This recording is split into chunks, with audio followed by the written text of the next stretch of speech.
ชีวิตอินฟลูที่อาจจะไม่ได้สวยงามอย่างที่คิดเสมอไปเนาะเราแค่กระปุกทำคอนเทนต์คุณเฟิร์นมีแค่กระปุกทำคอนเทนต์ขนลุกมากทำงานดีๆมันต้องได้ดีวะมันยังไม่เห็นสิ่งนั้นสักทีอะไรเงี้ยทำไมไม่ปรับตัวล่ะคะหรือแบบอยู่ไม่ได้ก็เลิกทำไปสิปรับจนไม่รู้จะปรับยังไงแล้วค่ะการให้ความรู้เนี่ยมันเป็นแบบวิทยาทานแบบติดทางหลังขานึกออกปะแต่ถ้าเกิดอะไรที่คิดว่าแบบไม่กล้ามาพูดต่อหน้าก็ไม่ต้องคอมเมนต์อึบไว้อึบเฮ้ยที่เราบอกไปว่าพูดแล้วขึ้นเนาะหอยไม่ใช่นางฟ้าค่ะสวัสดีค่ะทุกคนกลับมาพบกับไบโวยาชนะคะวันนี้เฟิร์นไม่ได้อยู่คนเดียวด้วยเฟิร์นอยู่กับคุณหวานเย้สวัสดีค่ะสวัสดีคุณเฟิร์นด้วยนะคะสวัสดีผู้ติดตามของคุณเฟิร์นทุกคนด้วยนะคะหวานมิสเตชันนะคะจริงๆตอนนี้เฟิร์นอยู่ที่บ้านคุณหวายด้วยคือวันนี้เรามีนัดทำขนมกันก็เดี๋ยวไปรอดูช่องคุณหวายได้วันนี้เราจะทำอะไรคะวันนี้เป็นบานอฟฟี่สูตรเฮลตี้จ้าทำไม่ยากเลยแน่ใจป้าจริงไม่ยากเลยโอเคได้เดี๋ยวไปรอดูช่องคุณหวายกันนะคะจะทำบานอฟฟี่สูตรไม่อ้วนเพราะว่าเฟิร์นอยากกินบานอฟฟี่เฟิร์นกลัวอ้วนค่ะต้องเล่าให้ฟังว่าเรารู้จักกันเพราะว่าเรา follow กันใน Twitter จากดราม่าห้องจะไปต่อไม่ไหวแล้วอะไรอย่างเงี้ยจริงๆตอนแรกไม่ได้ follow คุณหวายตั้งแต่แรกหมายถึงใน Twitter นะแล้วเราก็เข้าไปดีเฟนต์แทนเว้ยในฐานะที่แบบเป็นอินฟูเหมือนกันฉันน่ะรู้สึกโกรธมากที่มีคนพูดว่าแบบทำไมไม่ปรับตัวล่ะคะหรือแบบอยู่ไม่ได้ก็เลิกทำไปสิคือแบบอะไรก็เลยนี่แบบเข้าไปตีกับชาวเน็ตแทนคุณหวายทำให้คุณหวายก็เข้ามาขอบคุณแล้วก็แบบเราก็ได้คุยกันแล้วก็รู้สึกว่าเราน่าจะมาคุยกันให้ทุกคนฟังเกี่ยวกับชีวิตการเป็นอินฟลูว่าแบบมันไม่ได้ง่ายหรือว่าสวยหรูสวยงามแบบที่ทุกคนคิดใช่ค่ะงั้นเราขอเริ่มจากที่แบบว่าคุยกับเราสบายได้ร้อนอยู่ไม่ใช่อะไรเมื่อกี้คือน้องหมาเห่าแล้วแบบปล่อยมาสิพยายามแบบปล่อยได้ไม่เห่าหรอกงั้นถามจุดเริ่มต้นที่แบบว่าเริ่มทำช่อง Rip Station กันเลยว่าแบบมันเริ่มมาจากอะไรเหมือนช่วงนั้นมันเป็นช่วงที่หวายกำลังจะจบจากมหาลัยแล้วแล้วมันอยู่ในช่วงที่แบบว่าโอเคเราจะทำอะไรต่อดีตอนนั้นเราเหมือนสนใจพวกงานแบบพวกฟู้ดสไตลิสต์ที่เหมือนแบบแต่งจานอาหารถ่ายรูปสวยๆใช่เราเลยแบบอยากจะแบบฝึกใช้กล้องฝึกใช้อะไรอย่างเงี้ยเพื่อเหมือนถ่ายงานถ่ายวิดีโออะไรอย่างเงี้ยเราลงไว้ในช่องอะไรประมาณนั้นแต่โอเคเราก็คาดหวังแล้วว่าให้น้องเขาโตเจริญเติบโตไปช่วงแรกๆเลยที่เราทำมันจะเป็นเหมือนฟีลแบบสายเชฟแบบจริงจังนึกออกใช่ไหมแบบดูจริงจังนิดนึงยากๆหน่อยเมนูแบบยากๆนิดนึงสับแสงยากๆนิดนึงอะไรอย่างเงี้ยเราก็เลยเหมือนโอเคเราก็เลยแบบเป็นสไตล์เราและการให้มันดูเหมือนแบบเป็นเพื่อนที่มาชวนเพื่อนทำขนมทำอาหารกันแบบจอยๆกันอะไรประมาณนี้ใช่อย่างนี้แสดงว่าจุดเริ่มต้นเลยก็ไม่ได้ตั้งใจจะทำเป็นงานอดิเรกอยู่แล้วก็คือตั้งใจไว้เลยว่าเนี่ยเรียนจบฉันจะทำสิ่งนี้มาเป็นอาชีพใช่ปะก็อาจจะด้วยเพราะว่าตอนนั้นเหมือนเราจบอาหารโภชนะบำบัดคือถ้าแบบเราโทษนะขอขยายความคำว่าอาหารโภชนะบำบัดให้ฟังหน่อยได้ไหมเขาเรียกว่านักกำหนดอาหารคืออาชีพเนี้ยทำงานในโรงพยาบาลเป็นคนที่ดูแลอาหารผู้ป่วยใช่แล้วมันเหมือนเขาเรียกอะไรนะฟู้ดไซแอนซ์ป่ะฟู้ดไซแอนซ์เขาจะเป็นในเชิงโรงงานอุตสาหกรรมแต่ว่าของเราจะเป็นการดูแลคนดูแลคนป่วยอะไรประมาณเนี้ยซึ่งมันดูไม่ได้เกี่ยวกับการทำเบเกอรี่เอาซะเลยไม่เกี่ยวมันคือความชอบส่วนตัวทำอยู่แล้วใช่ทำอยู่แล้วเราเป็นความชอบส่วนตัวเราเหมือนพอเราไปฝึกกันแล้วเรารู้สึกว่ามันไม่ใช่ทางเราอะไรอย่างเงี้ยช่วงนั้นเราก็เป็นช่วงตัดสินใจของเราว่าคือทำ YouTube มันไม่ได้ตังค์เข้าใจไหมแล้วยิ่งยุคเมื่อแบบย้อนไปมาแบบ6-7 ปีที่แล้วได้ปะใช่ค่ะใช่เราต้องมีงานอะไรสักอย่างที่เราต้องทำก่อนเพื่อที่เราจะเอาตังค์ตรงนี้ไปซื้อวัตถุดิบหรือซื้ออุปกรณ์เพื่อเราจะเอามาทำคอนเทนต์ต่ออะไรเงี้ยช่วงนั้นก็เลยคิดหนักมากว่าเราจะไปทำงานโรงพยาบาลดีไหมถ้าทำงานโรงพยาบาลเราต้องเข้าเป็นกะแล้วเราจะไม่มีเวลาทำ YouTube แน่ๆเลยมันเลยเหมือนทำให้เราตัดสินใจยากก็เลยรู้สึกว่างั้นเราไม่ทำแล้วกันไม่ทำงานประจำไม่ทำประจำแล้วกันเพราะว่าเข้าเวร6 วันแล้วมันไม่เป็นเวลาเลยคิดว่าเราน่าจะถ่ายคลิปหรือมาตัดอะไรไม่น่าไหวแน่ๆเลยไม่แต่ตอนนั้นทั้งนั้นที่บอกว่า YouTube ก็ยังไม่สามารถจะสร้างรายได้ได้เลยทำไ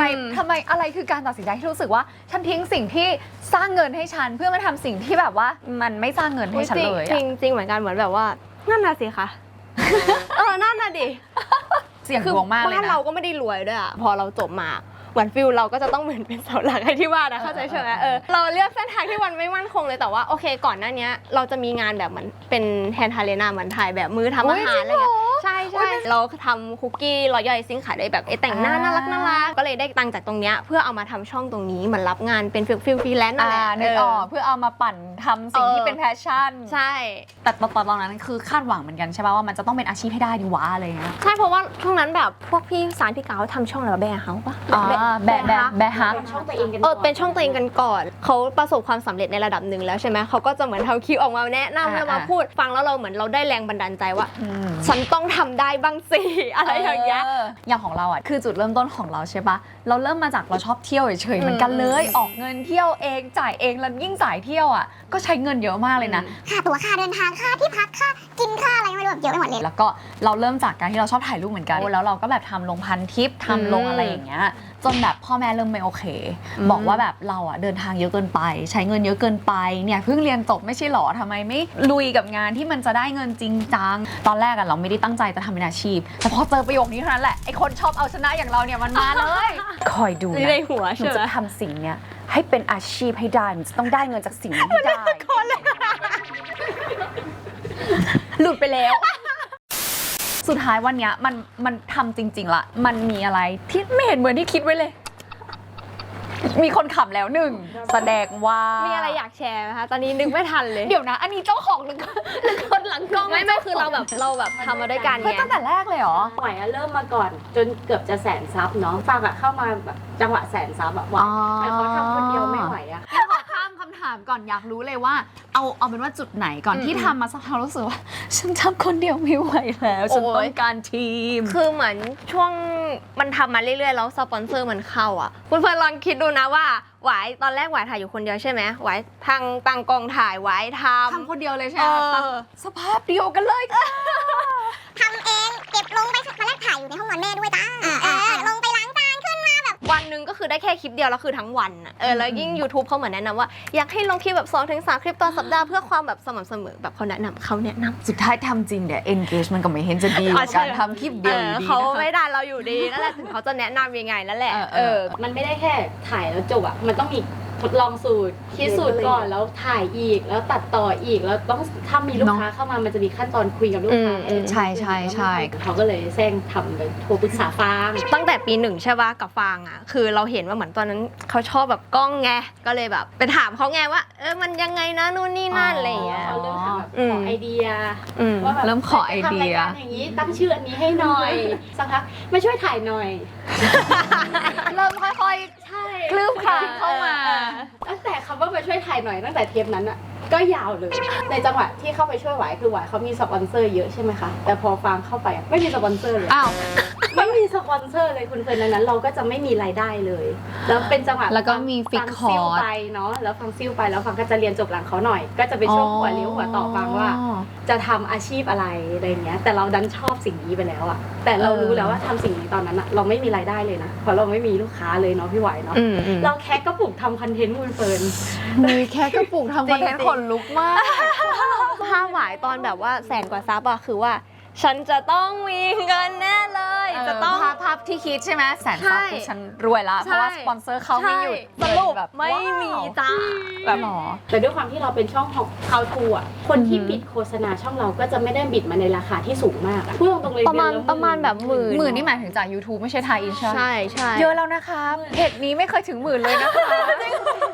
หารกัน15,000อะไรอย่างเงี้ย 15,000เคหารกันแล้วอยู่กันทั้งเดือนอะต้องอยู่ให้ได้ โอ้ยแล้วคือแบบพวกการทำขนมอะวัตถุดิบโคตรแพงเลย ใช่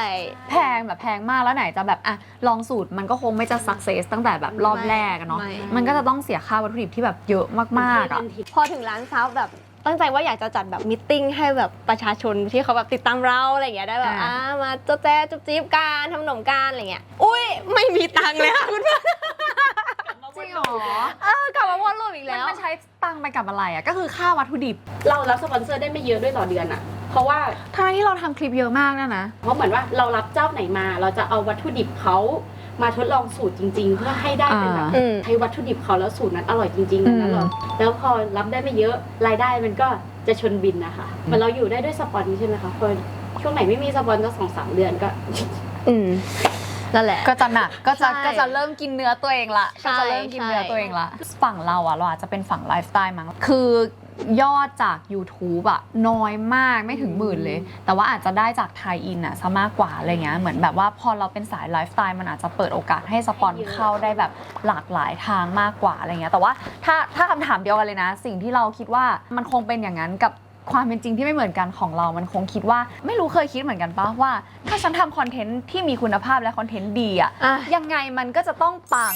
แต่สุดท้ายแล้วมันไม่ได้เป็นอย่างนั้นเสมอไปอ่ะคืออย่างเมื่อก่อนเราจะเป็นคนบ้าความออร์แกนิกเราจะรู้สึกว่าเราไม่อยากบูสต์โพสต์เว้ยเพราะว่าเราอยากจะเห็นว่าไอ้ความที่เราทำสิ่งดีๆออกไปนั้นผลมันเป็นยังไงบ้างมันต้องดีแน่นอนจนแบบเอ๊ะ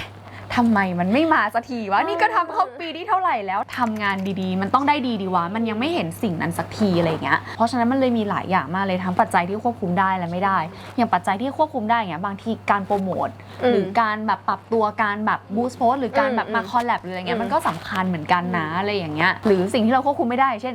ดวงโชคดาวย้ายหรือเปล่านะช่วงนี้อะไรอย่างเงี้ยก็สำคัญเหมือนกันนะพวกเราแทบจะไม่บูธเลยนอกจากงานลูกค้าที่เขาอยากจะให้บูธอะไรเงี้ยแค่นั้นเลย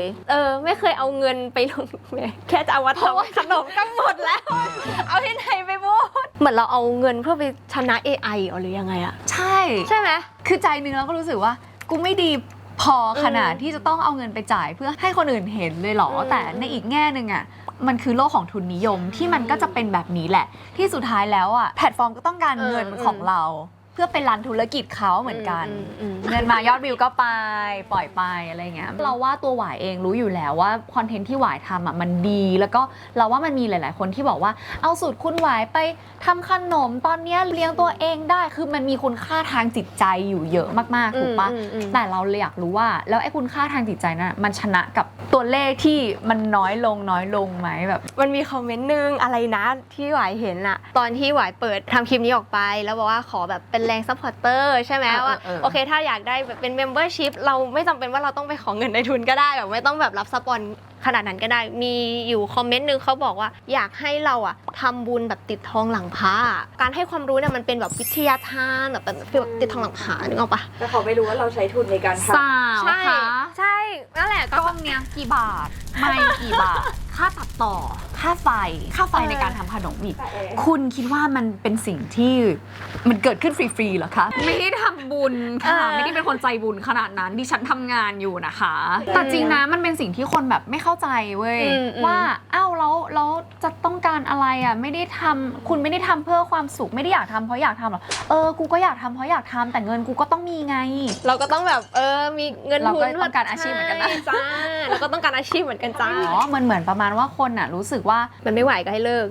มันไม่ไหวก็เลิกไปสิอะไรอย่างเงี้ยแบบทำไมถึงไม่ปรับตัวหรืออะไรอย่างเงี้ยเราถามเขากลับเราถามเขากลับเลยในทวิตว่าเรารู้ได้ยังไงว่าเขาไม่ปรับตัวเอาอะไรไปตัดสินว่าเขาไม่ปรับตัวเล่ามาเลยค่ะ อยากจะให้เล่ามาตรงนี้เลยค่ะว่าฉันทำอะไรบ้างในการปรับตัวครั้งนี้มันหลายอย่างมากเลยอ่ะคือเราเอาจริงๆเราพัฒนาคอนเทนต์พัฒนาช่องมาเรื่อยๆอ่ะลงคอนเทนต์ตอนแรกหวายลงแค่สัปดาห์นึงต่อใน YouTube นะคลิปนึงสัปดาห์นึงเราขยายขึ้นมาได้เรื่อยๆจนแบบเป็น2คลิปต่อสัปดาห์3คลิปต่อสัปดาห์ตามคำแนะนำ YouTube หลายแพลตฟอร์มอีกใช่ขยายแพลตฟอร์มมี Facebook TikTok ก็ทำจ้าเห็นขนมไปเปิด TikTok สิค่ะอะไรอย่างเงี้ยทำจ้าทำอยู่ลองตัดคลิปสั้นๆอะไรอย่างเงี้ยก็อันนี้ก็เป็นคอมเมนต์ที่ดีแล้วก็พยายามแบบเอาคลิปใน YouTube เราเหมือนไปโปรโมทแต่ว่าเอาจริงๆพอลองทำแล้วมันก็ไม่ได้แบบเข้ามาขนาดนั้นบอกให้คอนเทนต์ให้มันหลากหลายคือก่อนหน้านี้มีทำขนมอย่างเดียวเราก็เริ่มมีวอล์กข้างนอกมี ASMR มีแบบเยอะมากอ่ะมีคอมเมนต์บอกว่าแบบลดโปรดักชันลงคือแบบเธอมองภาพอะไรอยู่เธอเห็นว่าฉันแบบมีแบบตากล้องเป็น10 ล้านคนอยู่ในห้องแล้วฉันถ่ายฉันคนเดียวเปล่าจ้าคือมีหวายมีฟางลดอะไรลดฟางหรือลดหวายดิคือเราแบบรู้สึกว่ามันเป็นคอมเมนต์ที่ใจร้ายมากเลยไอ้ทวิตนั้นนะที่บอกว่าก็คุณไม่ปรับตัวเองเนี่ยแหละมันคือแบบโลกแห่งความเป็นจริงที่ใครไม่ปรับตัวก็เป็นผู้แพ้แล้วก็อยู่ไม่รอดคือแบบรู้ได้ยังไงคะมันตัดสินกันเก่งมากเลยเนาะในโลกปัจจุบันเนี่ยแล้วเรารู้สึกว่าเขาไม่รู้จักเราเลยเขาอาจจะไม่ใช่ Subscribe เราเลยเขาไม่เคยดูช่องเราเลยด้วยซ้ำเขาถึงได้แบบมาคอมเมนต์อย่างนั้นได้เพราะที่คนดูเขาก็ไปตอบแทนนะคะว่าโอ๊ยเขาปรับจนไม่รู้จะปรับยังไงแล้วค่ะเราก็มองหน้ากันว่าอยากเลิกป่ะอันนี้คือท้อหรือยังก็ยังไม่ท้อนี่หว่าอะไรเงี้ยมันเหมือนยังมีแพชชั่นที่จะทำอยู่มันมีคอนเทนต์ที่อยากทำเยอะมากก็เลยลองโพสถามคนดูว่า เขายังรู้สึกว่าคอนเทนต์เรามีประโยชน์กับเขาไหมนะเขายังอยากดูอยู่ไหมอะไรเงี้ยแล้วในคอมเมนต์เขาก็บอกว่าโอ๊ยมีเป็นประโยชน์มากชอบมากอยากดูอยู่แบบเยอะมากอะค่ะเราเคยถามนี่กับคนดูเหมือนกันแล้วคนดูก็ตอบเยอะมากเหมือนกันว่าอยากดูแต่สุดท้ายพอหลังจากนั้นลงวิดีโอไปปุ๊บอ้าวยอดวิวก็ยังน้อยกว่าคอมเมนต์ที่ตอบอีกอยู่ดีอะไรเงี้ยก็สงสัยเหมือนกันว่าคนดูหายไปไหนจนแบบเราว่ามันเป็นที่การแบบการมองเห็นจนคนมาบอกว่าไม่เห็นคลิปคุณเฟิร์นเลยอะไรอย่างเงี้ยเราก็เลยเพิ่งรู้ว่าเฮ้ยจริงๆแล้วอัลกอริทึมอ่ะมันก็ใจร้ายกับเราแบบค่อนข้างมากอยู่เหมือนกันนะเหมือนมันจะพยายามเปิดคลิปให้คนที่ซับสไครต์เราเหมือนส่งไปแค่ไม่กี่เปอร์เซ็นต์เหมือนส่งใช่ไม่กี่เปอร์เซ็นต์เห็นปุ๊บบางทีเขาแบบอ่ะเดี๋ยวค่อยดูปัดผ่านทีเนี้ยคลิปเราหลังจากนั้นอ่ะมันจะไม่ได้รับคำแนะนำไม่ว่ากับใครก็ตามแบบบนโลกนี้เลยทั้งที่แบบคนสนใจเรื่องขนมเป็นแบบโอ้โหมันเยอะแค่ไหนทำไมเป็นอะไรปัญหาคืออะไรรู้ไหมคะปัญหาคือช่องคุณหวายเนี่ยช่องขนมอ่ะมันไม่ใช่ว่าแบบอุ๊ยขนมมาแล้วดูเลยดีกว่าใช่เขาดูทีหลังแต่ว่า AI มันตีค่าเราแค่จากไม่กี่ชั่วโมงแรกไปแล้วอ่ะอย่างของเฟิร์นอย่างเงี้ยเฟิร์นก็เป็นไม่รู้เคยดูช่องเฟิร์นบ้างไหมแต่เฟิร์นจะเป็นรีวิวที่แบบดูเขาดูตอนนั้นอ่ะช่วงที่ไปเชียงใหม่เขาแบบอยากไปเลี้ยงช้างตามคุณเฟิร์นแต่ว่าตังเราไม่ถึงทีเนี้ยปัญหามันคือว่าช่องเราอ่ะมันก็ไม่ใช่ช่องที่คนจะดูทันทีแต่สุดท้ายเราก็โดน AI ตัดสินเราไปแล้วว่าคอนเทนต์อยู่อ่ะมันไม่ดีโลกตอนนี้มันเร็วมากเรารู้สึกว่าโลกมันตัดสินกันเร็วมากแม้แต่ AI ยังตัดสินเราด้วยความรวดเร็วแบบไม่กี่ชั่วโมงแรกในการลงคอนเทนต์น่ะแล้วมันมีวิธีแก้ปัญหาไหมสำหรับแบบคอนเทนต์อย่างพวกเราที่มันไม่ใช่คอนเทนต์ที่คนจะดูทันทีอ่ะยากเนาะแก้ที่ AI ได้ไหมคะ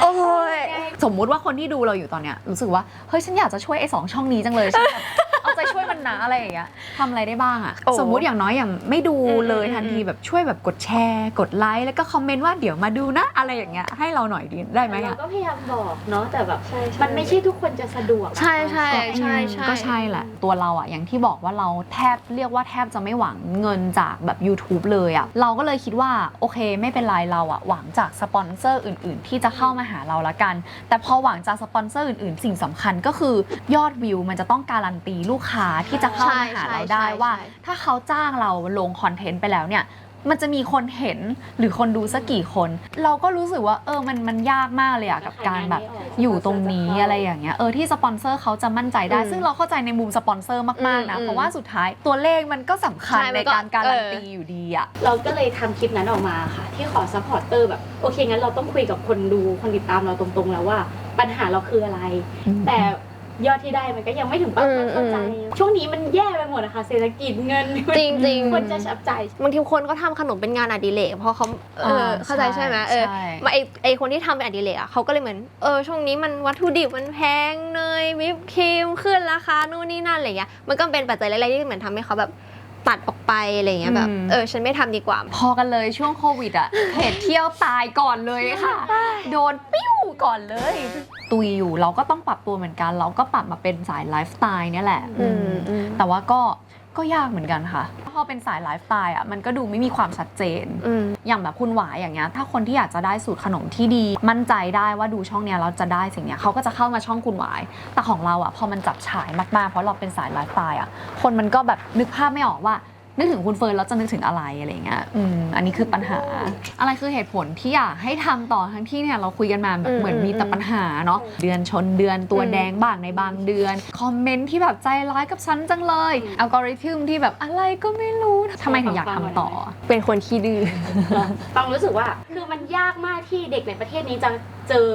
ตัวตนตัวเองเจออะไรสักอย่างที่เราทำแล้วเรามีความสุขจังเลยเราชอบมันจังเลยแล้วเราอยากจะทำสิ่งนี้เลี้ยงตัวเองกันได้อะแล้วเนี่ยเราเจอกันแล้วอะอย่างที่ฟางบอกว่าเหมือนเราเจอสิ่งที่เราแบบเราชอบมันไม่ใช่สิ่งที่เราจะหากันได้ง่ายแต่พอหามันเจอแล้วเรารู้สึกว่าเราอยากทำให้มันดีถามว่าแบบมีท้อไหมมีนอยบ้างไหมมันก็มีบ้างอะแต่ว่าเรารู้สึกว่าเหมือนความชอบความอะไรของเรามันเขาเรียกว่ามันฉุดให้เราแบบไปต่อ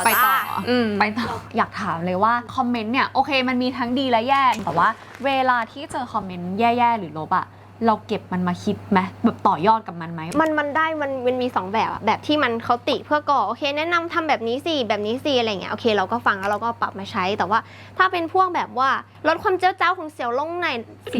เสียง sorry เสียวลงลดแบบโทนเสียงที่ใช้พูดลงหน่อยมันดูแบบ กระดีกระดาสดใสไปแบบอยากให้มันฟีลแบบเรียบๆ สิ่งที่มันเป็นตัวตนของเราเขาแบบเขาดันไม่ชอบเนี่ยอันนี้ก็จะรู้สึกแบบนิดนึงว่าไปดูช่องอื่นไปค่ะยังไงดีคะพูดให้ดังกว่านี้ซิคิดว่าไปดูช่องอื่นไหมคะเพราะว่าแบบอันนี้มันเป็นตัวตนของเราที่อยู่ตรงเนี้ยแล้วมันไม่น้อยมั้งหรอกับการที่แบบสมมติว่าอย่างเราเนี้ยเราเป็นคนอ่านคอมเมนต์ปัญหาคือเราแยกได้จริงๆไหมเวลาที่เราอ่านคอมเมนต์มันจะมีเดี๋ยวบวกเดี๋ยวลบเดี๋ยวบวกเดี๋ยวลบมันไม่กลับเก็บมาเป็นอารมณ์หรอความรู้สึกอะไรเงี้ยมันจะเป็นแค่แป๊บเดียวตอนนั้นอ่านแล้วแบบเฮ้ยชิสล่ะจังเลยแล้วก็ตกใจsorry จ้ะแล้วก็โอเคลบทิ้งไปเลยคือหวายรู้สึกว่าลบเลยเหรอลบถ้ามันแบบบางทีมันไม่ตอบโต้ตอบบ้างไม่ตอบบ้างว่ะเคยคิดอยากจะตอบแต่เดี๋ยวกลัวเขาฝันร้ายอยากรู้เลยว่าตอบยังไงนะขอวิชาหน่อยแต่ไม่ต้องขอแล้วทุกวันนี้เฟิร์นแบบเก่งแล้วเคยอันนี้เล่าให้ฟังตลกมากคือเมื่อก่อนเป็นคนตอบจริงจังหมายถึงว่าจะเป็นคนดีแคลร์ตัวเองว่าแบบไม่ใช่นะคะกำลังเข้าใจผิดทุกวันนี้เรียนรู้ว่าอะไรรู้ป่ะไม่มีใครที่จะมาแบบอยากจะพูดกับเราด้วยเหตุผลตลอดบางทีเขามาด้วยอคติอ่ะการที่เราแบบใช้เค้นสมองในการแบบฮึบไม่ละคุณฉันเป็นอย่างนี้มันไม่เกิดประโยชน์อะไรเลยเคยโดนแหละแรกๆแบบเสียงแสนอะไรเงี้ยโดนประจำเลยดัดเสียงอะไรอย่างเงี้ยเคยมีไหมถ้าคนมาคอมเมนต์ฟันใหญ่ฟันใหญ่แล้วยังไงต่อแล้วยังไงจริงอันเนี้ยคือหามากแบบฟันใหญ่คือแบบอ่านแล้วมันก็ฮะคือมันเป็นฟิลฮามากกว่าหรือบางทีเขาจะแบบก็เหมือนกับเราจะมีน้องไหมอุ้ยคนเจอแบบเดียวชุดนี้เลยใส่ชุดนี้เลยนมใหญ่เฉยๆจ้าอะไรอย่างเงี้ยแบบจะไม่ได้อ้วนอีกหนึ่งอย่างที่ฟังไม่โอเคเลยเขาบอกว่าให้ลดค่าแบบมาลดเงินเดือนทีมงานโอ้อันนี้ไม่ได้เลยเพราะว่าคืออย่างที่เราบอกไปว่าพูดแล้วขึ้นเนาะเขาบอกว่าเงินที่เขาได้มันควรสมเหตุสมผลกับผลงานเขาสุดท้ายก็ทำงานก็ต้องอยากได้เงินเนาะไม่ได้อยากได้บุญอีกคำถามหนึ่งอันนี้อยากรู้ว่าวันนี้เดินทางมาถึง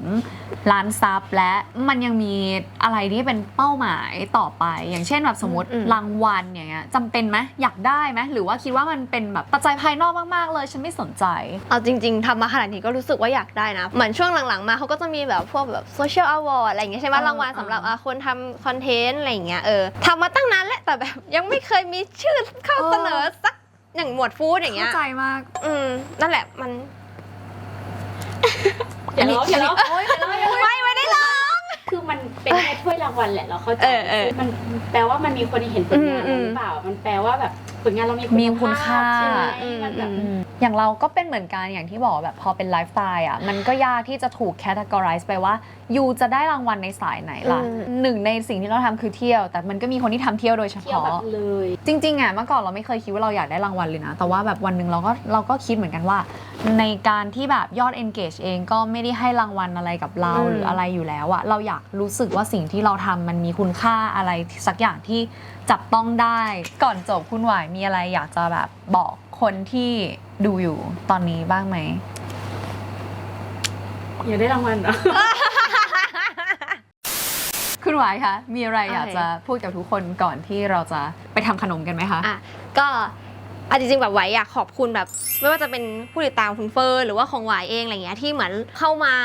ดูแล้วเราชื่นชอบพวกเราใช่ไหมเราก็รู้สึกว่าอยากจะสนับสนุนอยากจะซัพพอร์ตเราหรืออะไรเงี้ยแบบเราแบบก็พวกเราก็ได้รับกำลังใจกันเต็มที่เลยแล้วก็สิ่งหนึ่งที่มันสามารถที่จะช่วยเราได้มากๆเลยคือเหมือนการแบบพวกแชร์การพวกคอมเมนต์กดไลค์อะไรเงี้ยมันเหมือนมันแหมอัลกอริทึมจ้ะมันอาจจะใช้เวลาแค่แบบวินาทีเดียวด้วยซ้ำกับการทำแต่เราอยากจะบอกว่าใน1 วินาทีที่คุณสละเวลาทำสิ่งนั้นให้กับพวกเราอ่ะมันมีค่ากับพวกเรามากๆตัวเลขมันมีผลแล้วก็อัลกอริทึมเนี่ยมันก็จะตีค่าเราตัดสินเราจากตัวเลขลูกค้าหรือแม้แต่หลายๆอย่างมันจะตัดสินเราจากตัวเลขเหล่านั้นถ้าแบบเป็นไปได้ก็คอมเมนต์ได้นะมันมีผลทางจิตใจแบบหัวใจ1 ดวงก็ได้อะไรอย่างเงี้ยใช่มันจริงๆมันมีผลทั้งกับตัวเลขและจิตใจเราเลยนะมันแบบเรื่องจิตใจนี่ก็สำคัญมากมันเป็นกำลังใจให้แบบเราไปต่อกันได้อะแต่ถ้าเกิดอะไรที่คิดว่าแบบไม่กล้ามาพูดต่อหน้าก็ไม่ต้องคอมเมนต์ไว้ก็นั่นแหละค่ะชีวิตอินฟลูที่อาจจะไม่ได้สวยงามอย่างที่คิดเสมอไปเนาะมันก็มีอีกหลายแง่มุมอะไรอย่างเงี้ยที่แบบว่าคนอาจจะแบบนึกไม่ถึงหรืออะไรก็อยากจะให้ฟังคลิปนี้แล้วก็เผื่อว่าจะเข้าใจอาชีพของพวกเรามากขึ้นด้วยนะคะคือจำได้เลยแบบว่าช่วงนั้นที่แบบว่าพอลงคลิปนั้นไปใช่ไหมคอมเมนต์แบบเข้ามาเยอะมากแบบสอนเก่งอุ้ยชอบเราแบบเพิ่งรู้วันนั้นเลยว่าคนไทยแบบสอนเก่งมากจริงๆครูกันเยอะเป็นครูกันเยอะนัก educate ไปอ่านคอมเมนต์ในคลิปหวายอันเนี้ยเรารู้สึกว่าคนที่ทำอ่ะก็คือเข้าใจว่ามันเกิดอะไรขึ้นส่วนคนที่ไม่ทำภายนอกอ่ะก็คือพูดเก่งจังเลยจ้าอะไรเงี้ย ซึ่งไม่แน่นะแบบคนที่เขามีไบแอสอะเขาดูคลิปนี้เขาก็อาจจะยังคิดว่าก็ไอ้2 คนนี้มันรู้เซอร์มันพยายามไม่มากพอแล้วมันก็เอาแต่บ่นอยู่ดีเพราะฉะนั้นแบบวิธีแก้คือเราต้องไม่แคร์ทุกคนอะเราเอาแค่คนที่รักและเข้าใจเราอะเราไม่ได้อยู่แต่ในกะลาว่าแบบเอาแต่เสียงแบบ echo chamber นะแต่ว่าสุดท้ายเราไม่สามารถแคร์ทุกคนบนโลกได้อะนั่นแหละค่ะ ประมาณนั้น วันนี้ก็ยาวมากเลยไม่รู้ว่าคลิปนี้จะแบบยาวแค่ไหนแต่ก็คาดหวังว่าแบบก็คงได้อะไรจากการดูคลิปนี้ไปบ้างเนาะ กว่าไม่เคยแบบถ่ายคลิป YouTube ช่องไหนแล้วคือแบบคุยกันอย่างนี้มาก่อนเลย ทำไมอ่ะ คือปกติเขาก็จะมาแล้วก็เหมือนชวนหวายทำขนมมากกว่าอะไรอ่ะไม่แบบไม่เคยแบบมาแบบดีใจแบบจะฟาดหมอนโชว์แล้วเนี่ย จะมีคอมเมนต์ในช่องว่าแบบพี่หวายคือนางฟ้าของหนู หวายไม่ใช่นางฟ้า สรุปไม่ตัดแต่เป็นมีมโอเค วันนี้ก็สนุกสนานมากเลยไว้แบบถ้ามีโอกาสอยากจะมาคุยกับคุณหวายอีก ได้ นะคะแล้วเจอกันครั้งหน้าเราจะขุดล่างคุณหวายออกมาให้ได้ โอเคถ้าอย่างนั้นวันนี้นะคะเดี๋ยวเราจะไปทำขนมกันแล้วก็อย่าลืมตามไปดูช่องคุณหวายด้วยนะคะ กับเมนูบานอฟฟี่เฮลตี้ ใช่แล้ว โอเคค่ะ แล้วเจอกันใหม่คลิปหน้านะคะ บ๊ายบาย บ๊ายบาย